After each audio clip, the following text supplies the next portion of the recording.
BSides DC would like to thank all of our sponsors, and a special thank you to all of our speakers, volunteers, and organizers for making 2018 a success. All right, thank you for coming nice and early on Sunday morning. My name's David Minch. I'm a cybersecurity engineer, and you are at Watch Out for This Bus, why you need to worry about personal disaster recovery planning.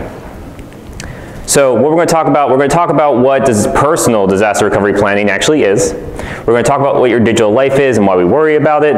We're going to laugh at my personal failure in this. Fortunately, it was just when I was testing my plan and it failed horribly. So we're going to laugh at it and then learn how to build your own from my mistakes, and then we're going to learn how to test it. Because while we're hoping that nothing bad really happens, we need to be prepared for the worst result. So where does this talk actually come from? Where does the name come from? So in software engineering and reliability engineering, the bus count is how many people in your team can get hit by a bus before everything falls apart. Now, if the bus count is 1, that basically means one person gets hit by a bus, or really it's a cover term for if they quit. If that one person disappears, now everything falls apart and everything's in shambles. So you want that count to be higher than 1. But what I'm thinking about is, for your personal life, is your bus count 1? If you get hit by a bus, does everything fall to shambles for your household or your group? And so that's where the title comes from. So to get into the right mindset for this talk, I want you to look at this starry sky with the silhouette of maybe yourself, or close your eyes and hum to yourself. It's a Sunday morning. And think about who is important to you in this world. It could be yourself. A little vain, that's fine. It might be your significant other, your spouse, your kids, your parents, your grandparents, or a good group of friends. The point of this is you need to be thinking about who is important to you, because that's going to get you in the right mindset for this talk. So to start, we're going to have a little engaging 9 o'clock in the morning Sunday Q&A. Will you die? This is like the warm-up question. So yes or no. So will you die? Raise your hand, yes. Okay, so some people are realists. All right. Will you die? No. Okay, no one's like super, okay, we have optimists, that's good. So the point of this question is that it's a dumb question. It's not really a question, it's really just a statement of you're going to die someday. But there's some nuances to it that you might not initially think about. If you're thinking, no, I'm not going to die because I'm so young or I'm so indestructible, well, that's great, but the thing is there's 2 problems with that. One, the further away you think you are from death, the less prepared you're probably going to be for it. And 2, let's say you do live a long, happy life, like I would certainly hope for every one of you. The problem is that you have a lot of decades of digital revolution that's going to keep coming and make this entire topic that we're talking about, it's going to get harder every decade. And so I think there's a lot more complexities that we can't really understand yet that's going to just make things more difficult. So yeah, you get to live till you're 90, 100, that's great, except for Gmail is going to be way more complicated and you won't know how to use it anymore. Question number 2. This is a multiple choice answer if you're really unlucky. Which of these bad things have happened to you? So I want you to raise your hand when I call them out. So if you've been affected by a natural disaster, a fire, or a flood, raise your hand. If you've been affected by hardware or software failure or ransomware, you can get this one too. Theft of a device or computer or smartphone can count. And a death or illness in the close family.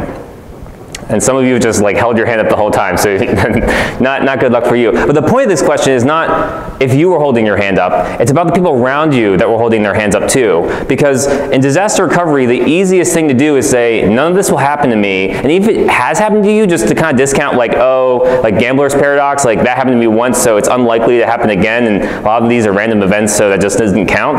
And so it's really important to recognize that these things can happen, and we will be prepared for them, rather than just repress them or ignore them.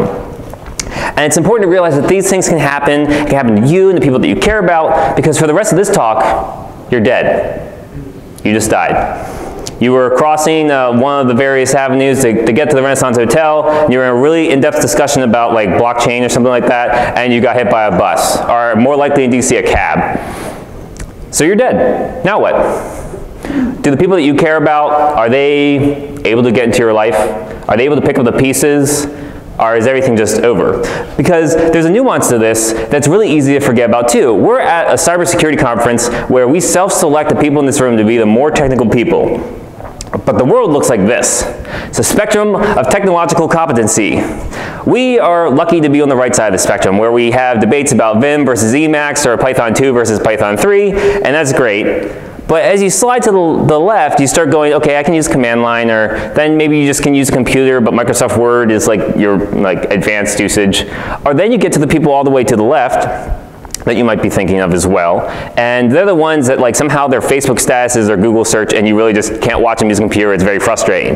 But the problem is that when we're thinking about disaster recovery and thinking about the other people we care about, we don't get to necessarily pick where they fall in the spectrum. It's just kind of the reality of the situation. And just because they're further left doesn't mean we necessarily love them less. That's up to you. So you also want to be thinking about where do the people that you care about fall in the spectrum, because it's going to affect how you have to plan for things. Because the further left you get on the spectrum, this is the Endgame. Everything they need on your computer is behind this password-protected Windows 10 login screen, and they don't know the password, and it's over. For the people on the right side of the spectrum that are more technically competent than the people in this room, you might be thinking, oh, if there's new drive encryption, I'd pop it out and throw it in a drive caddy. I'll just pull the files off the desktop. Or I'll make this fun. I'm going to rip off the hashes and see if I can crack a password if it wasn't very good, or replace the hashes. I mean, we can come up with a million different ways to recover it.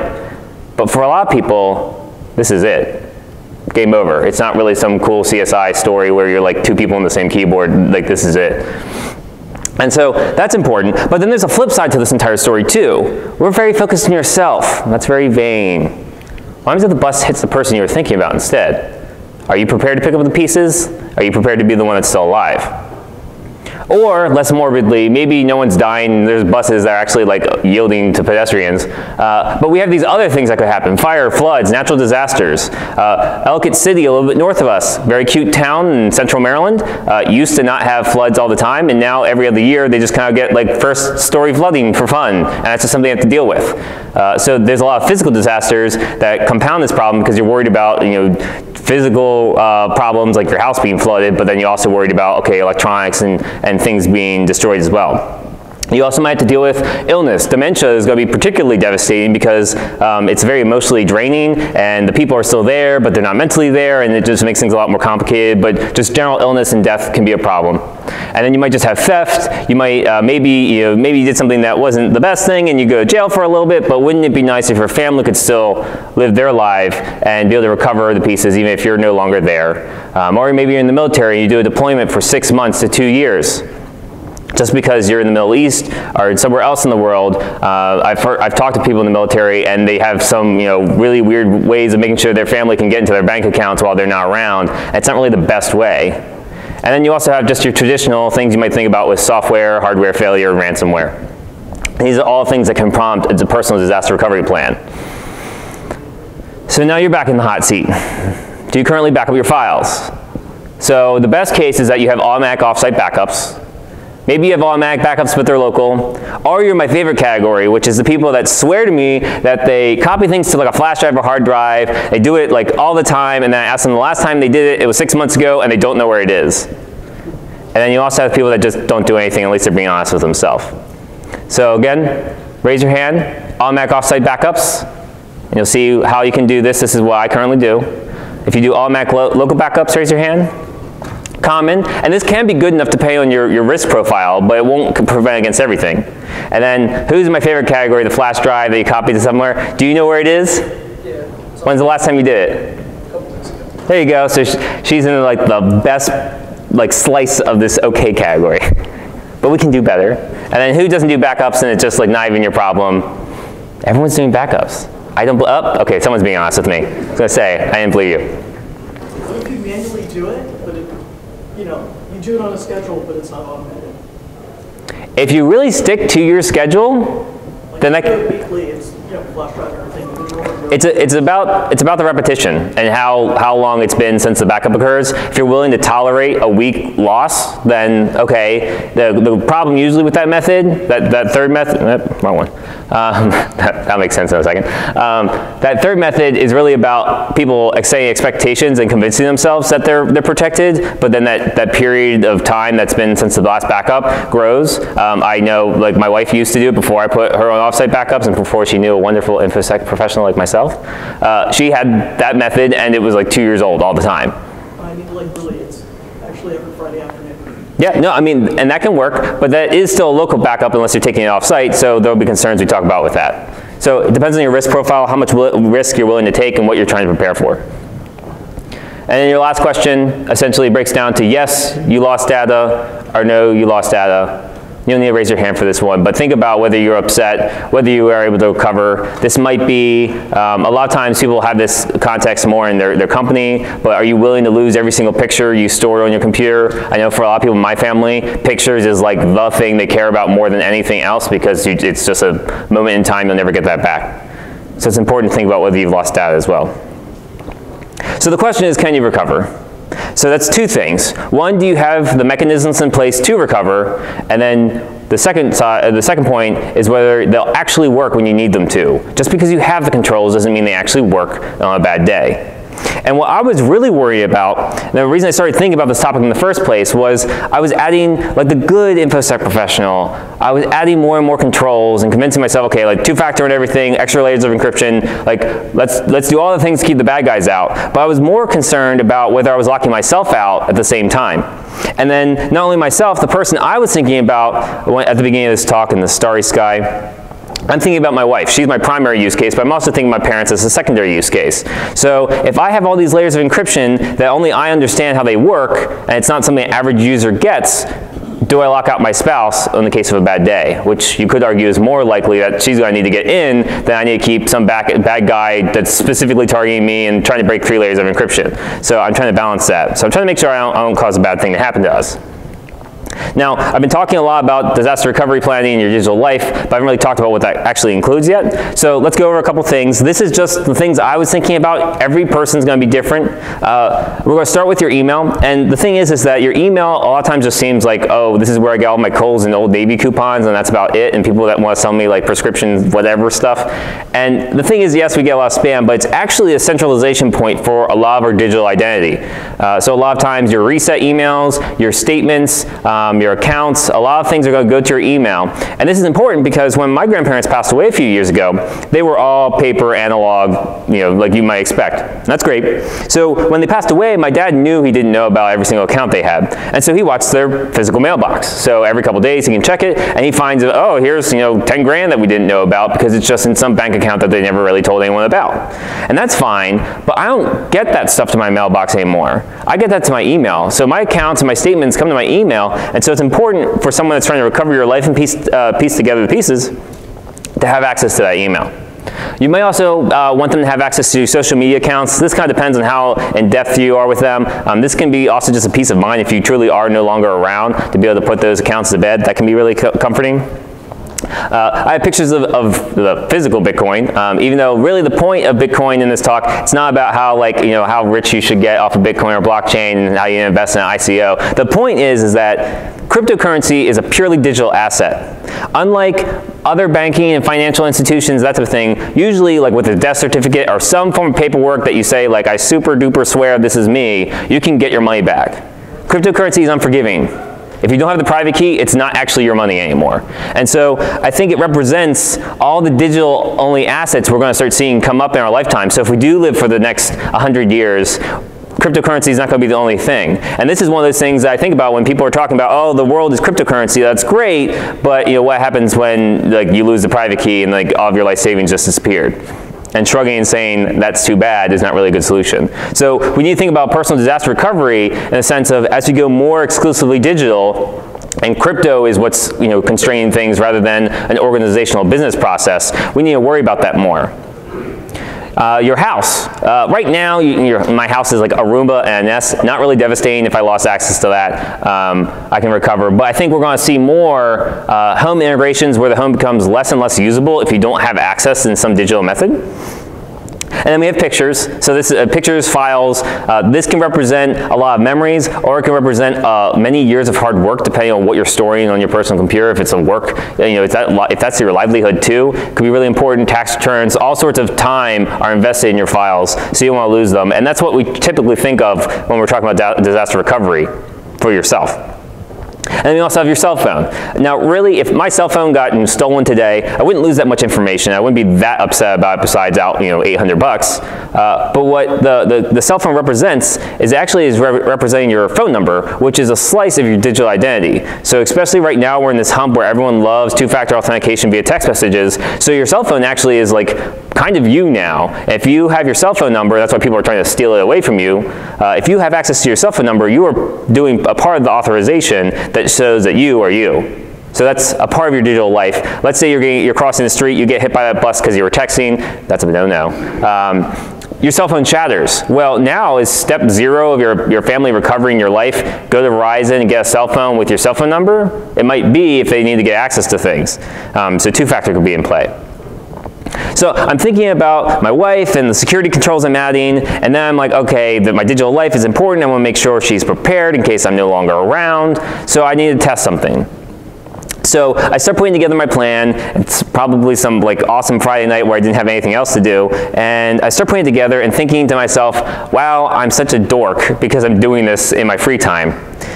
And I was doing it mostly like to convince myself I was okay. But what really surprised me is that it actually didn't work. So I wrote the plan and I thought it was fine. And I'm thinking I'm super cool. And then I tried it and it fell apart. And I was really surprised by that because it's one thing to start writing the plan and realize it's going to break, but I didn't realize it until I actually tried the plan, and that's why testing is so important. So here's where you get to laugh at me. So for me, my idea, it's, I just want a goal of what am I testing against. So I keep all of my super important secret, files, finances, keys, all sorts of things in my encrypted file vault. So if I can get to that starting from scratch, then I feel relatively successful that at least some aspect of my digital life can be recovered. So that's great. So how do we do that? So we're going to access a password manager. I'm using 1Password. We're going to talk about that in a little bit.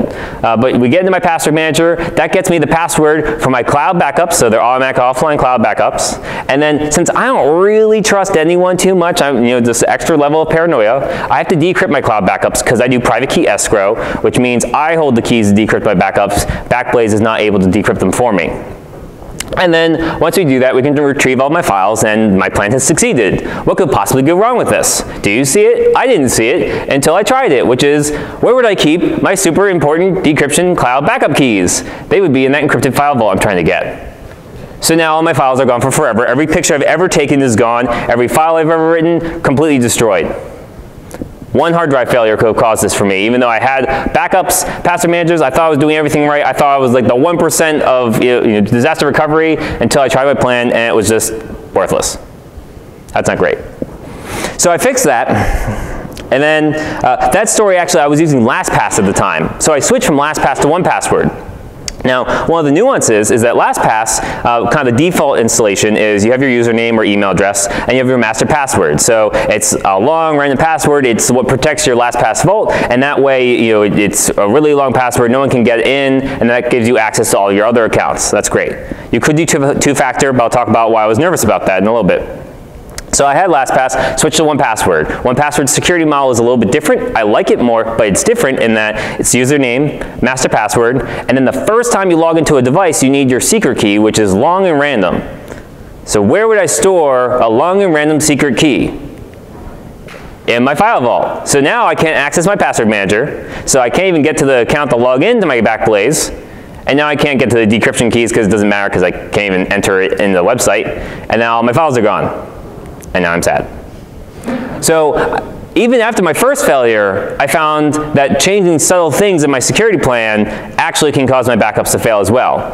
And so this is where I'm starting to think, okay, if I'm doing like all the right things by doing backups and other things, and it's actually not working out and not really that resilient to failure, then I feel like this is where I should start like going on the street and just being on the corner and screaming backups really loudly and just helping other people realize the problems they might have. So in my case, a circular dependency is what really broke my backup plan. So I had the encryption vault, but that's what I'm trying to get, but that has everything I need to get to that. And so there was a lot of problems with that. So I needed to come up with a way to break that circular dependency. But that's one specific issue. What else could happen?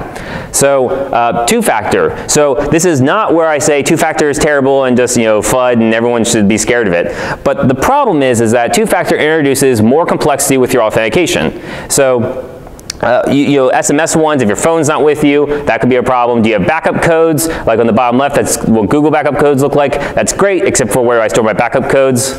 in the encrypted file vault, so I need to figure that a way around that. Or you might have stuff more like the top left, like a YubiKey or RSA key. YubiKey is probably a little bit easier to get your hands on for personal use. But the thing is, though, if you go into these vendor websites and say, hey, what should I do to be resilient against like disaster recovery? They say, okay, well, if you really want to be resilient, you should have a primary YubiKey in this example. You should have a secondary YubiKey, but in the worst case, you can just call the help desk. Well, that's a very corporate answer, because if I get hit by a bus, then my entire IT desk just got hit by a help desk, so that's not very good. So the help desk is all dead, everyone's very sad, not a very good help desk. But the problem is that now you have to be thinking about, okay, if I have my accounts are really actually authenticated by second factor, and you can't just bypass it with like some terrible security questions, then now you need a primary key, you need a secondary key. Is that offsite? Where is it stored offsite? Is that resilient? Is that subject to an attacker? Can I get to that easily? Do people know about it to use it as the backup? There's a whole host of issues because you just brought a physical entity into your digital disaster recovery plan. So it's not necessarily bad to have two-factor, but I'm concerned about, okay, if I start using I have like 4 YubiKeys, everyone keeps sending them to me, and so I have multiple ones, but how do I construct it so that I don't accidentally lock myself out if my primary YubiKey is damaged in the exact same disaster that takes me out or my house out too? Now there's backup failure. So this one is most common with like your automatic cloud backups, and that is actually backing everything up. You always seem to find out afterwards where the most recent example, and this is more of a corporate, but it happens all the time with personal as well, is a lot of these don't back up like virtual machines. So your work laptop gets completely fried, and you're like, that's okay, I have backup software that always runs in the middle of my presentations. That's great. And then you go recover it, and IT is like, oh, we don't back up VMs or any of these source code files. That wasn't in your users directory, so it's all gone. And so until you test that, you don't realize that like all the backups you had actually were worthless. So that's a problem. Existence is a problem. So this is actually one of the harder problems to solve, because this isn't about whether your plan is good or whether it works or whether you have the backups. It's if you're thinking, if I'm thinking about my wife and I get hit by a bus, does my wife know where that disaster recovery plan is? Maybe I have an amazing plan and it's just in the second drawer of the safe and she just had to look there, but I'm dead, and even though I'm screaming in the afterlife, it doesn't really help because she can't find it, and like all the time I just spent making this talk and making my plan is just worthless. So that would be really upsetting. But existence is hard because you want people to know about your plan, but you don't want them to just like, you don't want to post it like your front door where all the hackers can come and steal it. So that's bad too. So how do we solve that? And then in inaction, this is the most common plan failure, which is if we just do nothing and completely repress the problem in our mind, then our plan won't exist, and then when we need it, it will fail. So how do we build a plan? So first, write the plan for yourself. This is the easiest one because you know you best. So you still want to try and extract everything that's critical from your plan and get it written down in some form. But it's easier because you can just say, here's my decryption key. Here's my decryption password. That's all you really need, because you know the software you're using, it's really that simple. But then you have to upgrade your plan and write the plan for someone else. So now you can't just say, here's my decryption key, because they're going to be like, for what? Using what software? And where's that file? So you have to say, okay, I'm using Veracrypt, for instance, and you can download Veracrypt here, and here's like what Veracrypt is. Okay, that's great. But then you come back to the lovely spectrum of technological competency, and what happens if you're dealing with the left side? And they're like, what's a drive? What's encryption? Veracrypt sounds scary. Why is it made by this French developer? I don't really understand any of it. And so writing the plan for someone less technical is even harder. So we're going to come back to the way I help solve this. Rather than writing like an entire manifesto about like disaster recovery and all that type of stuff for these people, there are ways that you can make it so they're successful without having to just put a lot of burden on yourself. But there's still one more thing to think about, which is the plan for someone else. And this plan's harder because while you can kind of go home and at any time think about writing this plan for yourself and then just making it available to the people you care about, if you have someone else, you have to first convince them, like you're already at this talk. You've already like bought into some degree that this is like a thing. But if they're not here at this talk, then they would be like, you're just the paranoid security person again. And it's really hard to say I told you so if they're dead. So like it's hard to get the motivation for this. But the problem is that you want their plan because you're going to be the one now that has to execute the plan. So it maybe doesn't have to be as in-depth, but you still need to convince them that it's worthwhile. Depending on who the significant other person is, if it's your spouse, your plans might be the same, and it's not that big of a deal, and they don't have a problem sharing things with you before bad things happen. But let's say this is like, just someone that's important to you, but they don't want to just like give you all of their access right now. That can be more difficult because you have to build in like how does that information get released to you in the case that they're no longer around. That's more difficult. So what's in your plan? This is going to vary completely based on your life, but here's what's in my plan to help kind of get you started and to think about things that might matter to you. It's going to matter how old you are you in college, are you in retirement, do you have kids, do you have grandkids, do you have parents, are you married, lots of things that can affect this. So let's get started with the easier stuff. Passwords. So instead of saying, okay, I want you to write down every single password that you possibly have in your disaster recovery plan and then keep it up to date and all this management, that's kind of a pain. This is where we can kind of get a 2-for-1 special in that password managers are becoming where the security community is moving until we figure out authentication some other way. Password managers are, for most of us, a good balance between risk and security. Putting up your passwords in something like OnePass, Dashlane, LastPass, or KeePass, or one of the other ones, it centralizes them. You can have better passwords for all of your sites. You protect them with the master password. You can add two-factor if you want to.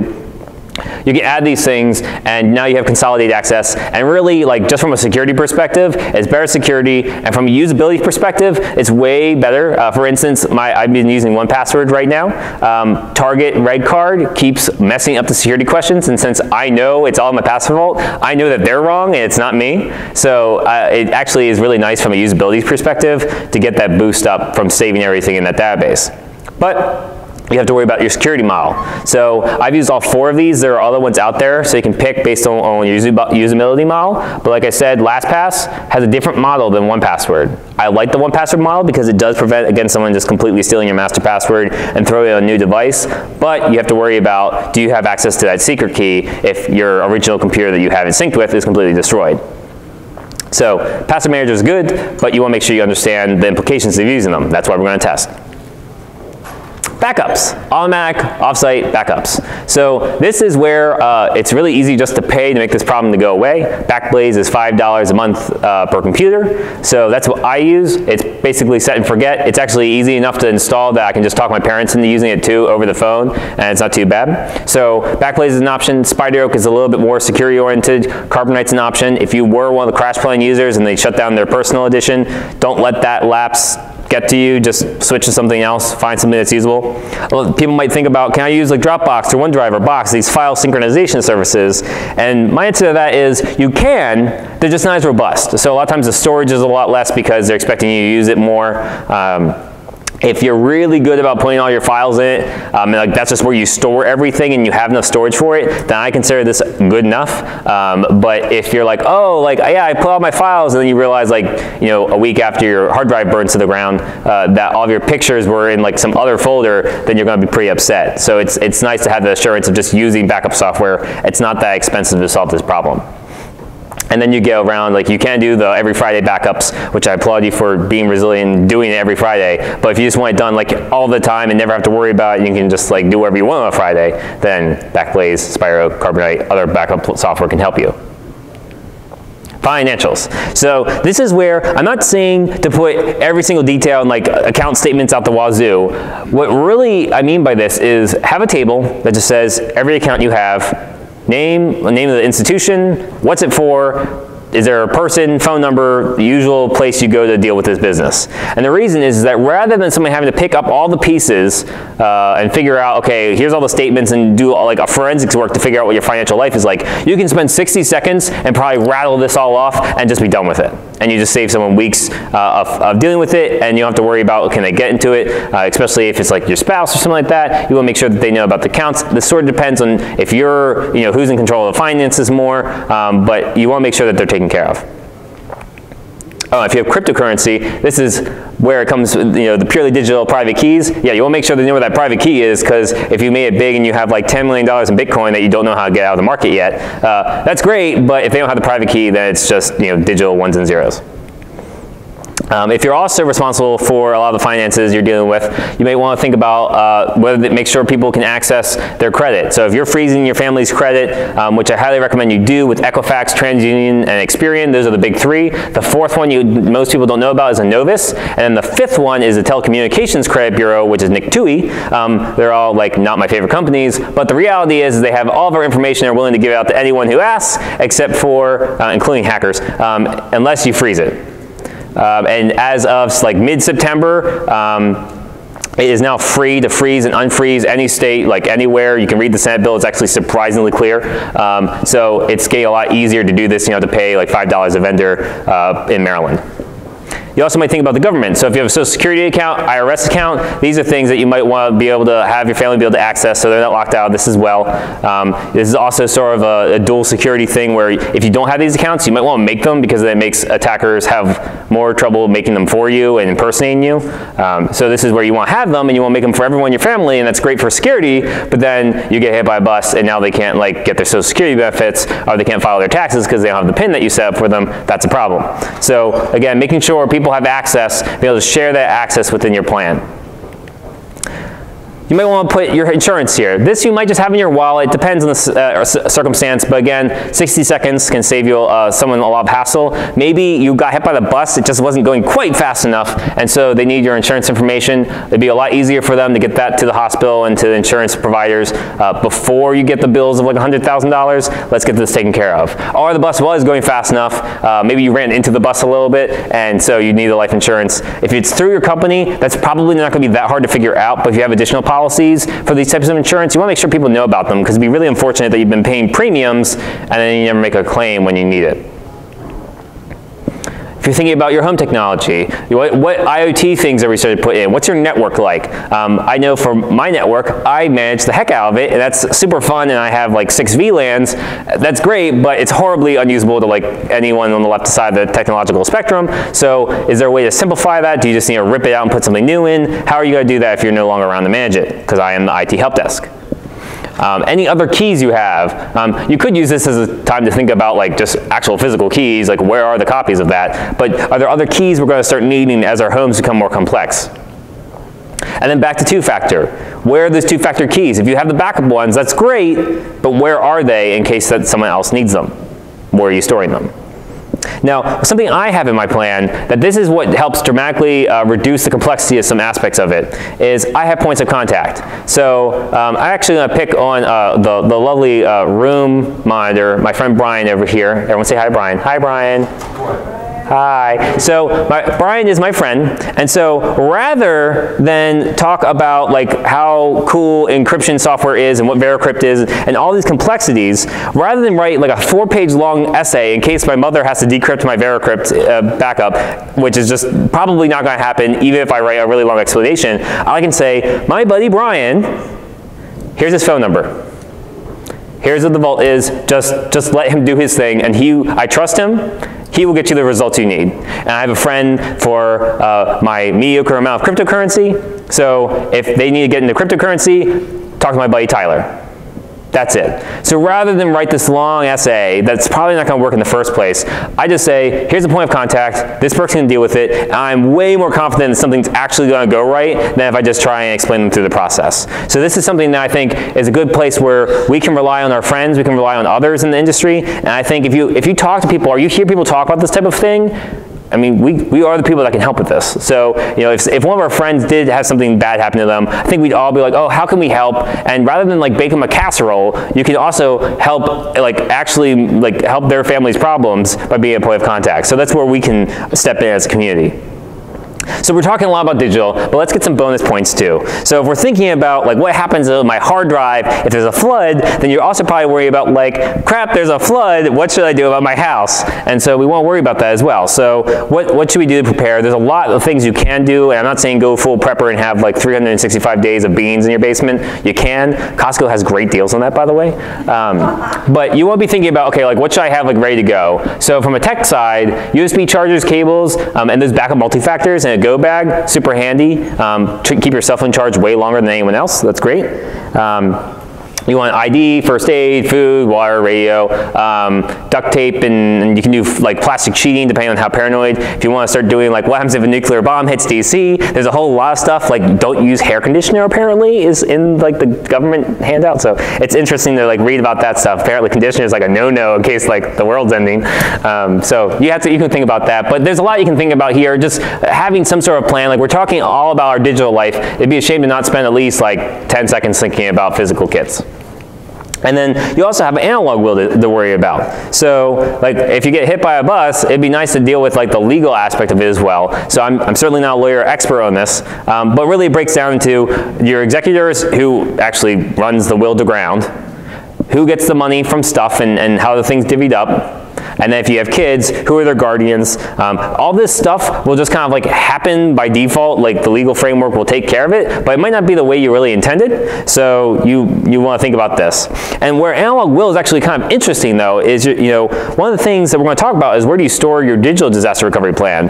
But analog will, for the most part, is not a sensitive document. You worry about the integrity, you want to make sure that it was signed by the person when they were in right mind, there was no coercion, but like you could kind of post it on your fridge and it wouldn't be that big of a deal in a lot of families. The problem is that that's because it's a really powerful piece of paper that says everyone will do this, and they say yes because that's what legally we have to do. But with a digital will, it's here's my encryption keys, here's my passwords, because there isn't just some piece of paper you can just hold up to. Like if I hold up to my VeriCrypt software and say, look at this piece of paper, it's going to be like, I can't parse that. Sorry, try again. So it's a little bit different that in the old days, and still now, analog wills are just pieces of paper, whereas digital disaster recovery plans, we have to worry about how do we store it and make sure that the confidentiality is maintained as well. And so that's where we get into actually the hardest part is what we do with the plan now that we've written it. So we want to make sure we're updating the plan. When do you update it? Really, every time something changes, it's great to be doing it like 6 months to a year, but anytime something changes in that plan, you should be thinking about updating it. And that's because as you change features like LastPass to 1Password or back and forth or anything in that plan changes, you might affect the viability of your plan. And when do you test it? You're going to test it every time you change that plan.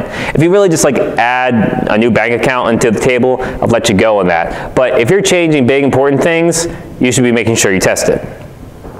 How do you test it? So there's kind of 2 ways to test it. This is actually, like for the technical people, this is what I consider the easy way, which is you grab yourself some virtual machine software, like VirtualBox, you grab yourself a Linux Live CD, like Ubuntu, and when you boot up the new virtual machine, it's a blank slate. Nothing of your stuff is on there. If from in that virtual machine, you can get to whatever your goal is, you can get into your password manager, extract your keys, access your awful site backups, and recover your vault and decrypt it like I was hoping to. If you can do that, your plan worked. If you were like me, where you're doing this up and you're like, this is going to be great, and then everything burns to the ground, then you realize your plan needs to be revised. Now, if for some people this is more technical than they want to get, you can just do this with like a private tab in your browser, and that's a way to do it without having to get into virtualization. But what's nice is this gives you a full system to try, pretending like every single desktop, laptop, cell phone, everything in your house is destroyed. You only can, like for that 30 minutes when you're testing it, you only can stare at the screen of that virtual machine software. If you have to peek down at something else or pull something out of a drawer, your plan failed. So this is how we can test it and put it through some rigor. Now, the thing is that when we're testing our plan, it's really easy to get caught up with just testing it yourself, and you're in like your little underground lair, making sure you're all prepared with all of your cans of beans surrounding you. But the thing is, you want to make sure that you actually like talk to your family and the people you're thinking about too. If you run through the plan with them, that can be really useful because they're going to point out, 1, places where you made assumptions that are false and they don't understand, so it makes the plan more likely to succeed. And 2, and then you can talk to them about where the plan actually is so that it's going to cement in their mind that you have a plan, and it helps take care of that existence problem that we were worried about. And then storing the plan. This is the hardest part because I just told you, put everything important that is about your digital life, I want you to put it somewhere, and then I want to make sure that everyone can have access to it, but only when they need to, but not before that. Okay, that's really hard. So you don't necessarily just want to like upload somewhere to the internet. I'm not sure there's really a great crypto scheme for storing this. You could do like a dead man switch potentially, but then somehow things need to be able to decrypt it. Do you really trust that? You could try and file it with like an attorney, but that's relying on someone else. It costs money every time you do it, and you're trusting the attorney, which is different than the analog will, because then you're just saying like, keep this piece of paper, don't lose it, as opposed to keep this piece of paper, please don't like take all my money. It's a very different assumption. A safety deposit box is an option. The problem I have with the safety deposit box, besides it costing a decent bit of money, is that depending on the bank infrastructure, that may not go to next of kin as fast as you think. So if you're like, for instance, if it's a spouse, you might just say, we both have access to the safety deposit box, so you don't have to worry about like getting it passed down. But if you're trying to only give access when you're actually dead, that's harder, and you may think like, oh, the bank would just do it like really easily, but I can tell you some banks just will put you through the ringer. When my father was going through, he'd have a death certificate and like 3 pieces of paper that they say he needed. He'd come back the next day with it, and they'd say you need different pieces of paper. And so if you're on the clock for trying to get into some of this stuff, the safety deposit box might not be as fast as you think. So you need to be at least aware with how the bank's policy is going to be on that. So one of the ways I've solved this is by tiering my risk. So I have the plan, I keep the framework, I fill it out, and when I print it out, I have 2 copies. I have one copy that's a fire safe in my house, but it's one of those like fire safes from Amazon, so like how good it actually is, I'm unsure of. So maybe that protects me in a lot of cases. It protects me if I get hit by a bus, or if my wife gets hit by a bus, or there's like flooding, or minor fire, but if my whole house burns down, I'm not counting on that working. So what's my offsite plan? My offsite plan is I keep a copy in a safe at my parents' house. Well, that works for me, but it might not work for you. It works for me for 2 reasons. One, because I trust my parents, because I don't think that they're going to use it against me until they actually need to use it for good reasons. And because my parents are far enough away that the same disaster is not going to hit us the same time and in the same way, but it's close enough that I don't like have to hop on a Southwest flight just to get, update my plan. Because if you make it really burdensome to update your plan and to distribute those copies, then you're kind of back to that whole like copy things on a USB drive and then like put it in a drawer and you forget about it, and then the plan at your parents' house is like 10 years out of date and it doesn't really help anyone. So storing it is hard. I think you have to think about the exact constraints you have. Depends on your risk model. If you're able to store it locally, that may be okay. If it's paper, are you willing to accept that? I know some people, when I've talked to them about this idea, they talk about like, oh, you could like store it digitally in the safe or something like that. Problem is that smoke will destroy hard drives way faster than it'll destroy paper. So there's just like caveats you won't worry about. And if you went to all this effort to do this whole plan and to build up everything and test it, you really don't want the failure to be like, oh, we couldn't get to it in the end. That would be really upsetting. So we've talked about a lot. A lot of times, especially if you have no experience and none of this is set up for you, this is really overwhelming. So here I want to take just a second to say, try to do anything. Just take one step forward, and that's a lot better. If anyone in this room does anything, starts using offsite backups, does a password manager, does any minor improvement, I consider this successful. So just take a deep breath. You don't have to finish this by tomorrow. There is no quiz. I'm not going to ask to see your disaster recovery plan, although that would be a good fishy exercise. Take the first steps forward to start doing better. So what it comes down to, offsite automatic backups, a password manager, documenting what you did to make your plan, actually doing any of this and not just saying that you're going to the next weekend, and then testing it to make sure it works. And you're like, wow, David, that sounds like a whole lot of work. Why would I do that? It's because there's people we care about. And that's the reason we're doing it. Because if we're dead, we don't have to pick up the pieces, but other people do. So if you have any stories, ideas, or questions, I'm happy to distribute the slides. Just tweet at me. I think I have a few minutes for questions, but I'll just stick around outside afterwards too if you will have more of a discussion on this. Thank you for coming early on Sunday.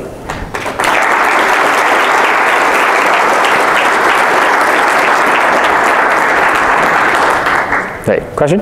Yeah, I just wanted to ask you, if you're using Backblaze, I think you mentioned you're using that. Do you know their policy if your credit card expires and you suddenly stop paying, and how long family has to recover that data? Right. So that's a good worry.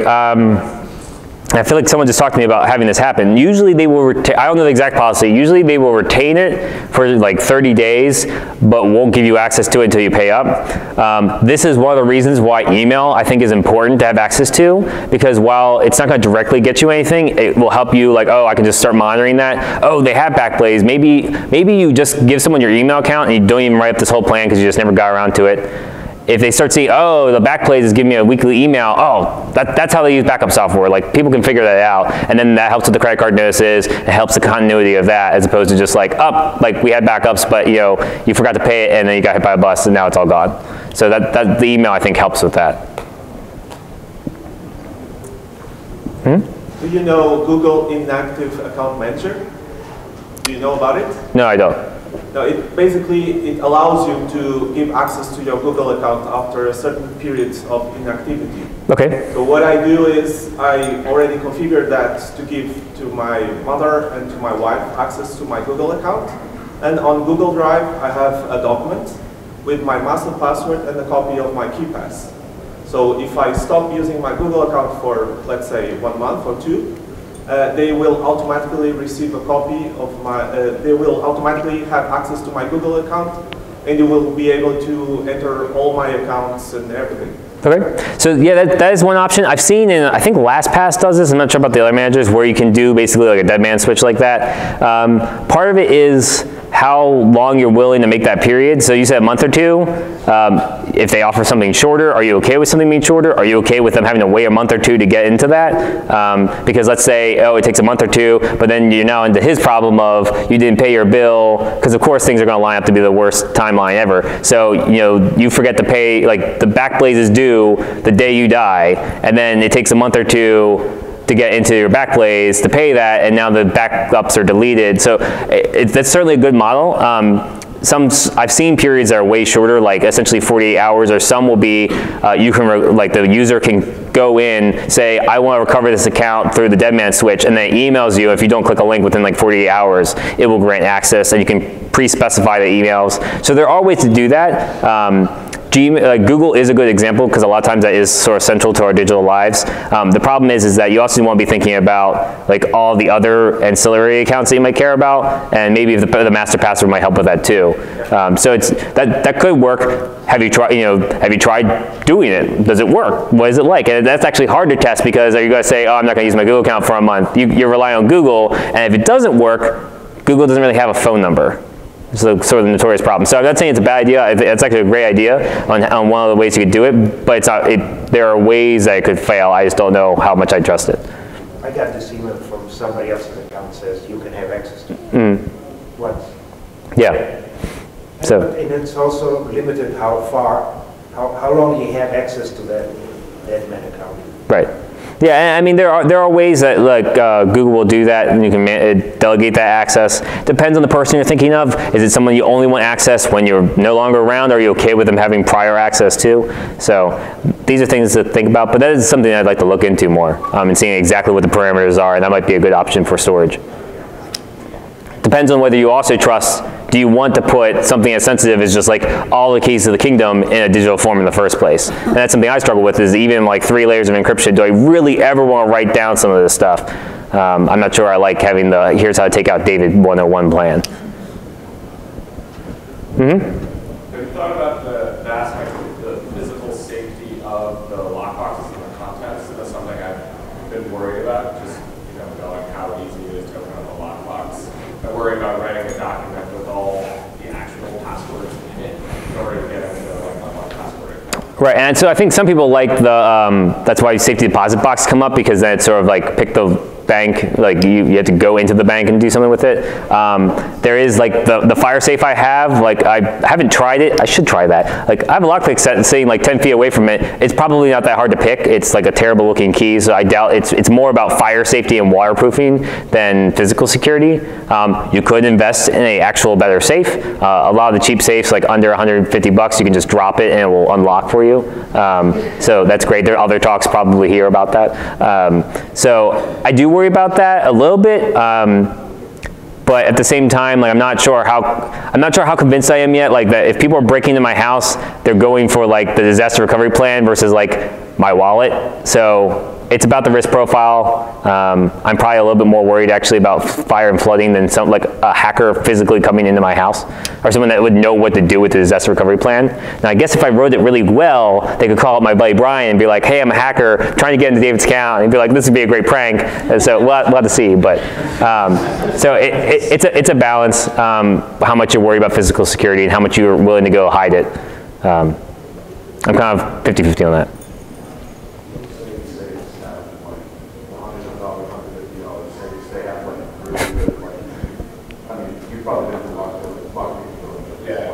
Those are crappy locks that you're dealing with there. The really good ones, the $100 ones, the $50 ones, those are like pretty secure as far as like actually breaking through. So it would take a little while for someone to actually get that open. Yeah, it's mostly the worry that there's just a a thing here that gets stolen.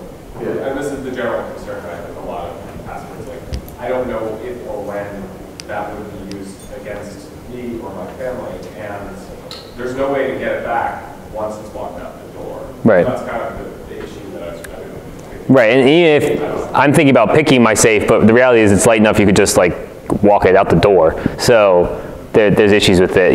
Even with a barrel lock, someone could just walk it out the door. Really heavy. Yeah, I have a cheap one from Amazon. Yeah, it's probably the same one.